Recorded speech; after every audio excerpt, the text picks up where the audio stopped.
Hello, everybody, and welcome to Empty Reviews, the little show I have on this YouTube channel where I just review things I've been watching and or listening to.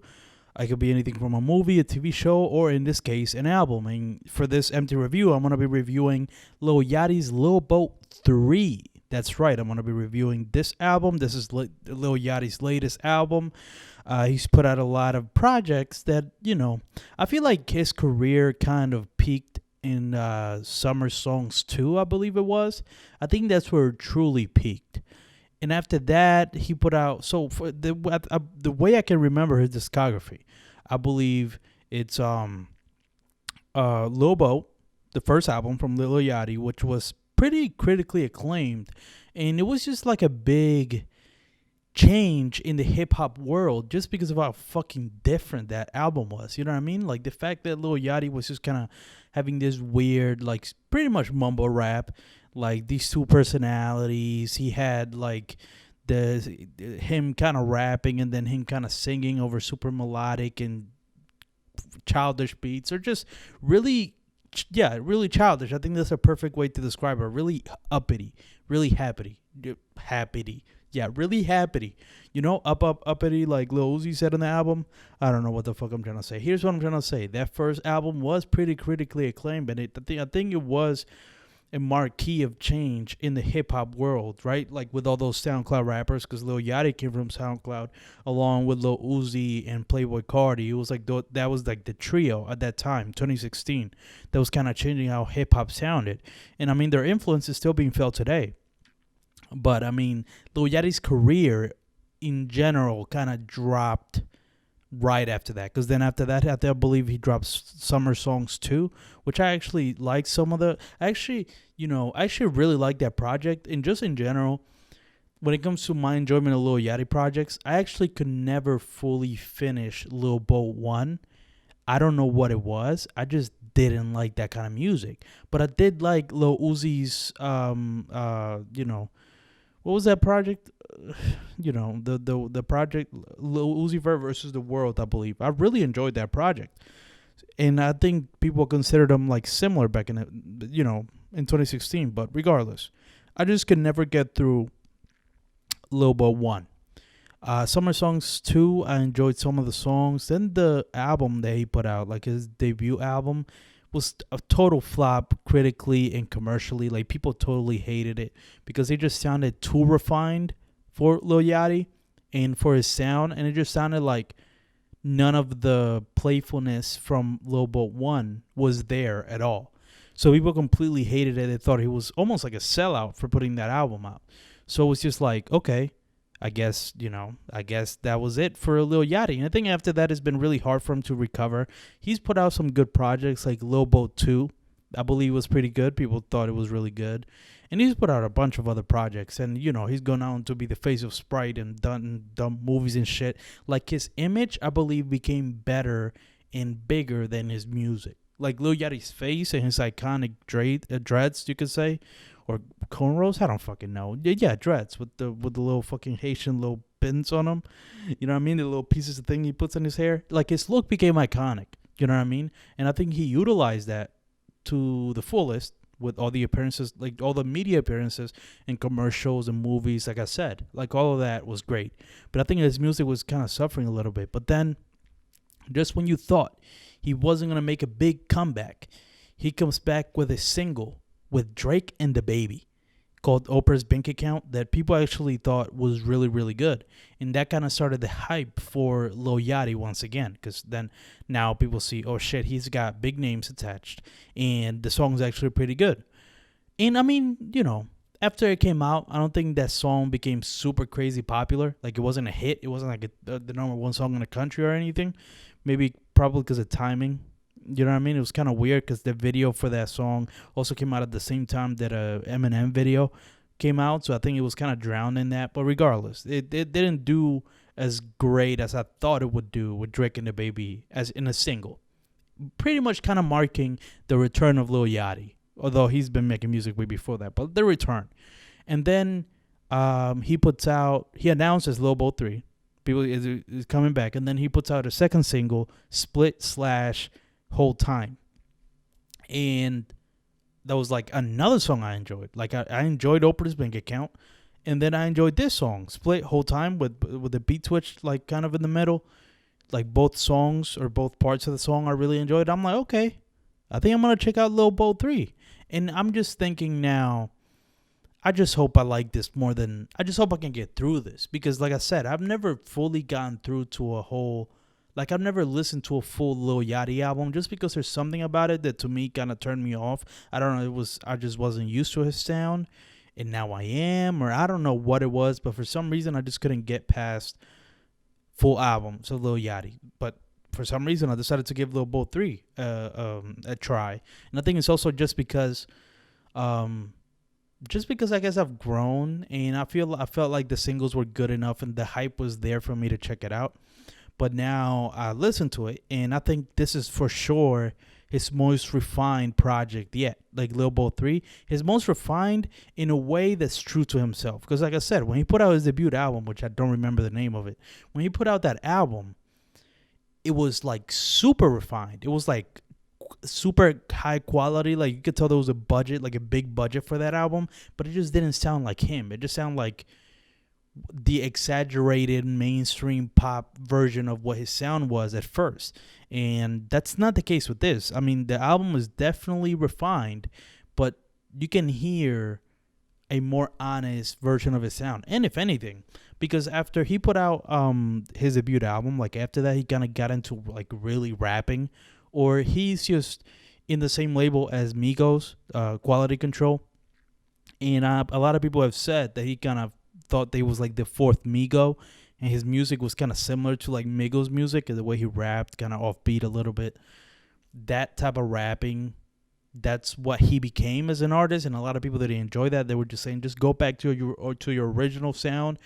The original producer of Lil Boat wasn't with him anymore, so a lot of people were saying that's probably why it's not happening. Whatever, a lot of reasons, but people were just said that he didn't go back to his sound. But with this, cause like people thought he was more rapping than like melodic singing, which was his forte, as a lot of people would say.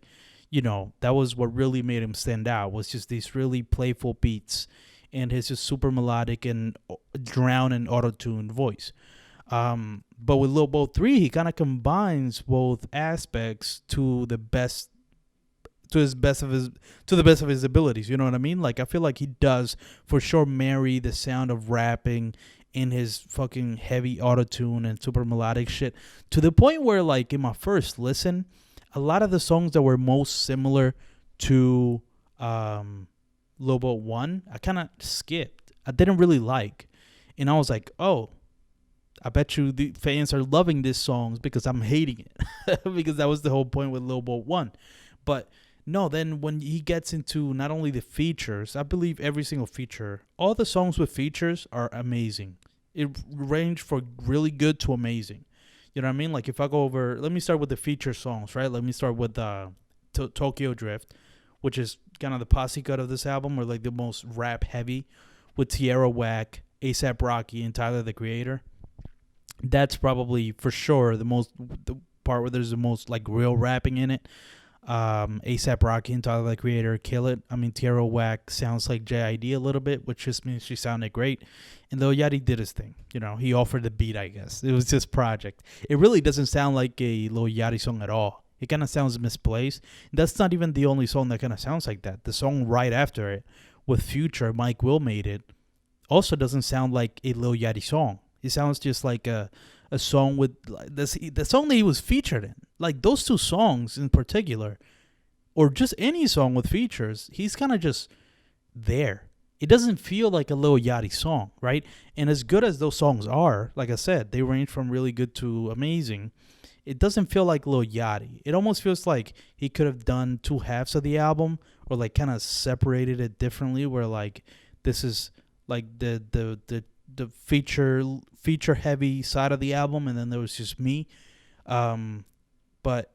And I'll get into the songs that are just him that are actually surprisingly good. I could actually really get through them. I was scared when I saw there wasn't a lot of featured songs. There's about 6, and there's like a 19 or 18 tracks total. So when I saw that, I'm like, there's gonna be a lot of solo Yachty tracks. I don't know how I'm gonna get through this fucking, well, how long is this, 53-minute album, but actually get through it quite well. But I'll get into that in a second. But going back to Tokyo Drift, they all kill it. This is the most rap heavy. Then Part of Me is a great song, but it's not really. It's a weird song, and apparently I read something that said that this is actually just a future song that I guess never made it to a future project, and Lil Yachty kind of took it for his own project. That would totally make sense. But the beat is great. It's pretty simple, but Future does a great delivery. Like, he's probably one of the better features in general. Like, not even just rapping, just in general. Like, with the fucking whistling throughout his verses. It's very creative. Future knows what the fuck he's doing. And the beat, like I said, is really fucking hype with the fucking hard bass throughout the whole thing. Then Draft Day is a rapper I never heard of on Demon Time, but he's actually really good. He just sounded like a typical rapper nowadays, like a Lil Baby, but with a raspy voice. That's kind of what I thought, because a lot of people are doing the Lil Baby kind of rap, which is fine and I enjoy. Even Lil Uzi's doing it. Like, oh, that kind of rap is cool because it's more melodic and it's not really like real bars, but it's still rapping, so you gotta appreciate it. That's what Draft Day reminded me of, but he was good in that song in general. Then the song with the Baby and Drake, like I said, I really enjoyed it. Drake really killed it. I wish his verse was longer because he did an amazing job. Then the Lil Yachty and Lil Keed song, produced by Pierre, people loved it. I didn't really like it that much, and it's just I don't think Lil Keed is my speed. You know what I mean? I can objectively say this sounds like a good song. Lil Keed's like, I just enjoy this song in general, but I feel like it has a big Lil Keed sound influence, and I'm not the biggest fan of his. I don't know why. I don't know even that much about him, and I haven't even checked that much of his music. But whenever he pops up, or like whenever I check out a track or two, he doesn't blow me away. And then the repetition of that song kind of I really hate, so it's whatever. And then the last featured song is with Young Thug and Lil Durk, which is actually really fucking good. And I mean, I didn't know Lil Durk can sing like that. I actually thought that was like Ty Dolla $ign in the beginning of that song. I'm like, what the fuck? I didn't know Ty Dolla $ign was on this. And I'm like, oh shit, it's Lil Durk. And then the beat is really good, and Young Thug kills it. So Till the Morning, that was another great song. And those are all the featured songs, which you can kind of predict that they're gonna be good just because the nature of the features, right? But what really surprised me and what kind of puts this project, in my opinion, in a good, like in a level of it being good to really good in that range, it's just all the solo songs, save for Love Jones, which is probably the most Lil Boat one song on the whole album, and that's probably the one everybody's gonna love. That was the one I didn't really like. But besides that, almost every song I really enjoyed. I mean, the highlights for me, though, were just Split Whole Time, the second single. I really enjoyed that one. What other one? A Lemonhead. The beat on that is really it sounds like a video game. Like, it sounds crazy. The beat on Concrete Boys was fucking great. Don't Forget with the guitar. Then Concrete Boys with the little harmonizing choir in the background.